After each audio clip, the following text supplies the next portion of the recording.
جہاں دینی تعلیم کی ضرورت تھی ہماری عوام کو دینی تعلیم کے زیور سے آراستہ کرنے کی، وہاں دعوت اسلامی نے جامعۃ المدینہ دیا، مدرسۃ المدینہ دیا، اور فیضان آن لائن اکیڈمی یعنی آن لائن پڑھنے والوں کے لیے بھی بہترین کورسز فراہم کر دیے آن لائن کہ دنیا میں کہیں بھی رہتے ہوں پڑھ سکتے ہیں۔ میں آج یہ پوچھنا چاہ رہا تھا آپ سے کہ دنیاوی تعلیم کے لحاظ سے دعوت اسلامی نے کیا اقدامات کیے ہیں، تو وہ آج خوشخبریاں بھی آ گئی، تو میں چاہ رہا تھا ہمارے ناظرین کو بھی آپ خوشخبری ایک مرتبہ سنا دیں اور دنیاوی ایجوکیشن کے حوالے سے بھی ذرا بتائیے گا۔ آج الحمدللہ ایک بہت زبردست اناؤنسمنٹ ہوا مدنی چینل پر کہ الحمدللہ دعوت اسلامی کو وفاقی تعلیمی امور جو ہماری حکومت ہے، وفاقی وزارت تعلیم، اس کی پرمیشن سے، ایچ ای سی کی پرمیشن سے دعوت اسلامی کا ایک بورڈ اپروو کر دیا گیا۔ اب دعوت اسلامی نے اپنا تعلیمی بورڈ اناؤنس کر دیا، اس کا نام بھی بہت خوبصورت امیر علیہ سنت نے سجیسٹ کیا تھا، کنز المدارس۔ تو کنز المدارس کے تحت دعوت اسلامی کا بورڈ بن چکا، اور پھر الحمدللہ ایک اور اس سے بڑھ کر اچیومنٹ یہ ملی کہ دعوت اسلامی کا شعبہ جامعۃ المدینہ کو اسی طرح وفاقی وزارت تعلیم نے ڈگری ایوارڈڈ انسٹیٹیوٹ کا درجہ دے دیا۔ یعنی اس سے مراد یہ ہو گیا، یہ بہت چھوٹی بات نہیں ہے، اس سے مراد یہ ہو گیا کہ جامعۃ المدینہ اب جو سند جاری کرے گا وہ ایکویولنٹ ہوگی ڈبل ایم اے کی سند ہوگی۔ یعنی ہمارے ہر اسٹوڈنٹ کو اب کسی ادارے میں جانے کی ضرورت نہیں ہے ایم اے کی سند لینے کے لیے۔ جس نے جامعۃ المدینہ کا امتحان پاس کیا وہ ایم اے اسلامیات کی اسے ڈگری دعوت اسلامی خود دے دے گی الحمدللہ۔ اچھا، اس کے بعد ایک اور اچیومنٹ یہ ہمیں حاصل ہو گئی اس بورڈ بننے کے بعد اور اس ڈگری ایوارڈڈ انسٹیٹیوٹ کے بعد کہ ہم نے الحمدللہ یہ بھی اپروو کروا لیا کہ صرف عالمی مدنی مرکز فیضان مدینہ کے طلباء نہیں، پورے پاکستان میں اس وقت 891 جامعۃ المدینہ ہے۔ جہاں سے بھی کوئی شخص جامعۃ المدینہ سے یہ امتحان دے گا، درس نظامی کمپلیٹ کرے گا، اسے بھی یہ ڈگری ہم جاری کر سکیں گے۔ اچھا، پھر صرف پاکستان نہیں، دعوت اسلامی تو انٹرنیشنل آرگنائزیشن ہے نا، تو ہمارے یو کے جامعات ہوں، ہمارے بنگلہ دیش کے ہوں، کینیا کے ہوں، نیپال کے ہوں، موزمبیق کے ہوں، دنیا میں جہاں دعوت اسلامی کے جامعۃ المدینہ ہیں یا آگے بنیں گے، وہ سب بھی آن لائن جامعۃ المدینہ پاکستان کے ذریعے جب امتحان دیں گے تو انشاءاللہ انہیں بھی ایم اے کی ڈگری دعوت اسلامی جاری کر دے گی۔ تو اس سے فائدہ کیا ہوگا؟ اس سے فائدہ یہ جو اس کا بینیفٹ ہے نا، ناظرین کے ذہنوں میں ہو سکتا ہے سوال آ رہا ہو کہ دیکھیں، ایک تو دینی طلباء کو فائدہ ہو گیا کہ وہ بیچارے درس نظامی کرنے کے بعد بہت سارے اداروں میں جاتے تھے تو انہیں کہا جاتا تھا کہ آپ کے پاس تو گریجویشن کی سند نہیں ہے، اب ان کو کہیں اور نہیں جانا، دعوت اسلامی کے ذریعے مل جائے گی۔ دوسرا فائدہ یہ ہوا کہ وہ ماں باپ ہیں کہ جو کہتے تھے یار مدرسے جاتے تو ہیں، ہم بھی بچے کو عالم بنانا، ہم بھی چاہتے ہیں بچہ حافظ بنے، لیکن دنیاوی تعلیم بھی تو ہونی چاہیے نا، ورنہ اس کے مستقبل کا کیا ہوگا۔ اب آپ کو دعوت اسلامی یہ سروس پرووائڈ کر رہی ہے کہ آپ بے دھڑک جامعۃ المدینہ میں اپنے بچے کو داخل کرا دیں، وہ عالم دین بھی بن جائے گا، دنیاوی سند بھی لے کر آئے گا، اور یہ سفر ایم اے تک نہیں رہے گا۔ اب آپ نے ایک جملہ مجھ سے پوچھا کہ دنیاوی تعلیم کے لیے دعوت اسلامی کیا کر رہی ہے۔ طاہر بھائی، ایک بات سمجھنی ہوگی، آج سے چند 100 سال پہلے ایک سازش کی گئی۔ چند 100 سال پہلے ایک ہی ادارہ ہوتا تھا مسلمانوں کا، وہی مدرسہ ہوتا تھا، وہی اسکول ہوتا تھا، سائنسدان بھی وہاں سے بنتے تھے، طبیب بھی وہاں سے بنتے تھے، اور عالم بھی وہیں سے بنتے تھے، ہمارے علماء ڈاکٹر ہوتے تھے، ہمارے علماء سائنسدان بھی نکلتے تھے۔ لیکن اس کو پلان کے ساتھ الگ کر دیا گیا کہ کسی کو دنیاوی تعلیم حاصل کرنی ہے تو وہ یونیورسٹی میں جائے، دینی تعلیم حاصل کرنی ہے تو مدرسے میں جائے، مدرسے میں جائے گا تو مولوی رہ جائے گا، تو امام بن سکے گا، مدرس بن سکے گا، 15-20 ہزار تنخواہ ملے گی، غریب کا غریب ہی رہے۔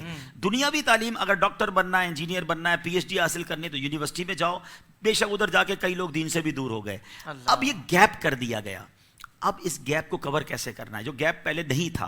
الحمدللہ آج سے 7-8 سال پہلے مرکزی مجلس شورا دعوت اسلامی نے یہ طے کیا کہ ہم اس گیپ کو کور کریں گے۔ ہم نے ایک ادارے کی بنیاد رکھی جس کا نام تھا دارالمدینہ، اور یہ ہمارا کام نہیں تھا، ٹرائی ٹو انڈرسٹینڈ۔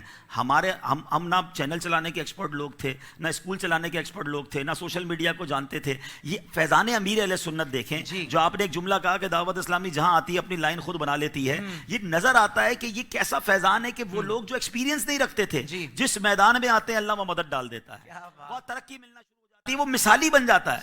اب دارالمدینہ انسٹیٹیوٹ ہمارے لیے بہت بڑا چیلنج تھا۔ اب وہ چیلنج کی میں آپ کو وجہ بتاؤں، آپ کے چہروں پہ مسکراہٹ آ جائے گی۔ ہم لوگ اس بات کو ڈسکریج کرتے رہے کہ اسلامی بہنوں کو پردہ کرانا ہے، بے پردگی کی طرف نہیں جانا، اور بہت سارے اسکول کالج انسٹیٹیوٹ ایسے ہیں کہ جہاں بے پردگی ہوتی ہے، تو بھائی دینی تعلیم حاصل کر لیں یا ایک لمیٹڈ گھر میں دنیاوی تعلیم حاصل کر لیں۔ دارالمدینہ جب کھولنے گئے تو وہاں ہمیں اسٹارٹ میں ہی اسلامی بہنیں چاہیے تھی پڑھانے کے لیے، کیونکہ نرسری اور بچوں کو پڑھانے کے لیے پہلے خواتین چاہیے۔ تو پتہ چلا کہ آپ کے پاس تو با پردہ خوش عقیدہ گریجویٹ اسلامی بہنیں تو بہت تھوڑی ہیں۔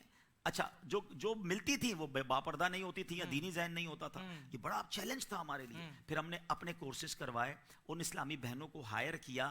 ایک دارالمدینہ بنا, 2 بنے, 3 بنے. آج اللہ کی رحمت سے دنیا میں 103 دارالمدینہ بن چکے ہیں. 103 ہو گئے. 103 برانچز کھل چکی ہیں. اور میں اس سے بھی بڑی بات آپ کو بتاؤں, دنیا میں the world class number 1 education system دنیا میں یو کے کا مانا جاتا ہے. لوگ دنیا بھر سے یو کے پڑھنے جاتے ہیں. یو کے میں اسکول کھولنا یہ کہتے ہیں نا جوئے شیر لانے کے مترادف ہے. It's very difficult to start school in U K. آپ کو جان کر خوشی ہوگی کہ دعوت اسلامی نے ان تمام ایس او پیز کو فالو کرتے ہوئے جو وہاں کا ایجوکیشن نیٹ ورک اجازت دیتا ہے, آج دعوت اسلامی کے یو کے میں دارالمدینہ کی برانچز کھل چکی ہیں. وہاں 3 برانچز رننگ کر رہی ہیں, مزید کئی برانچز ہماری آن گوئنگ ہے. اچھا, یہ تمام برانچز تو بنا لی, مگر اس کو تکمیل تک پہنچانا, یعنی ہمارا ٹارگٹ کیا تھا, آپ ایسے عالم دین سے ملیں جو حافظ قرآن بھی ہو, عالم دین بھی ہو اور انجینئر بھی ہو. جو آپ کسی ڈاکٹر کے پاس جائیں تو وہ ڈاکٹر بھی ہو اور عالم دین بھی ہو. آپ اس پی ایچ ڈی اسکالر کو دیکھیں جو عالم دین ہو. اس گیپ کو کور کرنے کے لیے اسکول کافی نہیں تھے بابا صاحب. اسکول کے بعد آپ کو یونیورسٹی چاہیے. آپ اس پوری چین کو اوپر تک لے کے جائیں گے. ہم نے قومی اسمبلی اور سینٹ سے الحمدللہ دارالمدینہ یونیورسٹی کا چارٹر پاس کروایا. بڑی کوشش کی کہ گورنمنٹ ہمیں اسلام آباد میں زمین دے دے, زمین نہیں مل سکی. اب رمضان سے 10 دن پہلے الحمدللہ دعوت اسلامی نے اسلام آباد میں 10 ایکڑ زمین پرچیز کر لی ہے. ہم نے اس کا سودا کر لیا ہے, اور اب انشاءاللہ پہلی دارالمدینہ یونیورسٹی ہم پہلے اسلام آباد میں بنانے جا رہے ہیں, اور رائٹ آفٹر دیٹ انشاءاللہ اگلی کراچی میں یونیورسٹی بنے گی انشاءاللہ.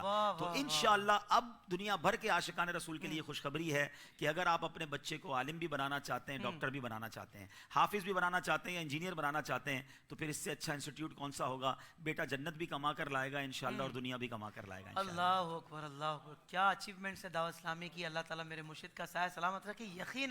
یقیناً یہ فیضان امیر علیہ سنت ہے. نہیں تو میں واقعی آپ کی بات کو آگے بڑھاؤں گا کہ جیسا آپ نے کہا کہ لوگ کہتے تھے بھائی چینل تھوڑی چلا سکتے ہیں لوگ, یہ فلاں تھوڑی کر سکتے ہیں, فلاں نہیں کر سکتے. یہ واقعی یہ باتیں ہوتی تھی, لیکن جب جس شعبے میں آپ لوگوں نے قدم رکھا, دعوت اسلامی نے قدم رکھا, وہ بتا دیا کہ بھائی جیسا ہم کر سکتے ہیں ویسا کوئی نہیں کر سکتا. کیونکہ ایک تو جدت بھی ساری ہے, تمام تقاضے دنیاوی بھی پورے کیے جا رہے ہیں, مگر شریعت کے دائرے میں رہے گا. یعنی معیار اللہ اور اس کے رسول کی رضا ہو جس تنظیم کا. جی بالکل یہی ہے, ڈیڈیکیشن ہے نا. دیکھیں نا, ہمارے چینل پر 1 روپے کا پرفارمر کا خرچہ نہیں ہے. امیر اہل سنت سے لے کر کوئی بھی چینل پر آنے کے پیسے نہیں لیتا. اپنا اسکوٹر میں بیچارے پیٹرول ڈلوا کے ہمارے مبلغ آ رہے ہوتے ہیں. تو جہاں اتنی للہیت ہو نا, تو وہاں غیب سے مدد آتی ہے.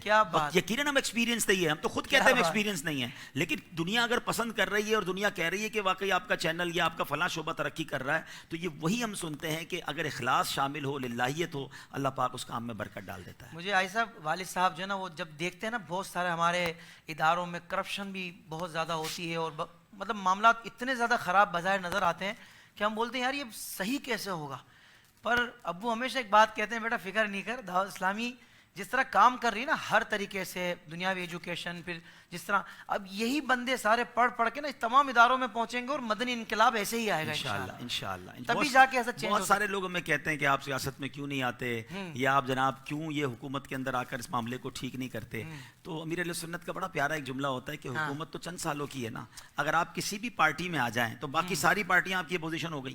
آپ اپنی پارٹی جس دن اناؤنس کریں گے تو فوراً جتنی باقی پارٹیاں آپ کی اپوزیشن ہو گئی. تو ہمیں تو سب پارٹیوں میں کام کرنا ہے. مجھے اپنی اور ساری دنیا کے لوگوں کی اصلاح کی کوشش کرنی ہے. آپ عدالت کا نظام بہتر کرنا چاہتے ہیں, وکیلوں میں مدنی کام شروع کر دیں, آپ ججز میں مدنی کام شروع کر دیں, آپ کسٹم میں یا دیگر اداروں میں پولیس میں کرپشن ختم کرنا چاہتے ہیں, اب وہاں جا کے انہیں خوف خدا کا ڈوز دینا شروع کر دیں. اصل بات پتہ کیا ہے, ایک بات یاد رکھیں, ایک ہی کام ہے, اگر وہ ہم دلوں میں اتار دیں سارا معاملہ ٹھیک ہو جائے گا. اگر آپ مسلمان کو خوف خدا والا بنا دینا تو وہ اچھا شہری بھی بن جائے گا, اچھا مسلمان بھی بن جائے گا, اپنے ادارے کا ایمانداری سے کام کرنے والا بھی بن جائے گا. تو آپ کسی کی اپوزیشن میں جا کے یہ کام نہیں کر سکتے. آپ نیوٹرل رہیے اور سب تک دین کی بات پہنچائیں. اب کون سی سیاسی پارٹی ہے جس کے لوگ دعوت اسلامی کے مرکز نہیں آتے؟ سب آتے ہیں, ہم سب میں کوشش کر رہے ہیں. آپ بھی ہمارا ساتھ دیں, مل کر انشاءاللہ نیکی کی دعوت پھیلائیں گے انشاءاللہ. کیا بات ہے, سبحان اللہ سبحان اللہ.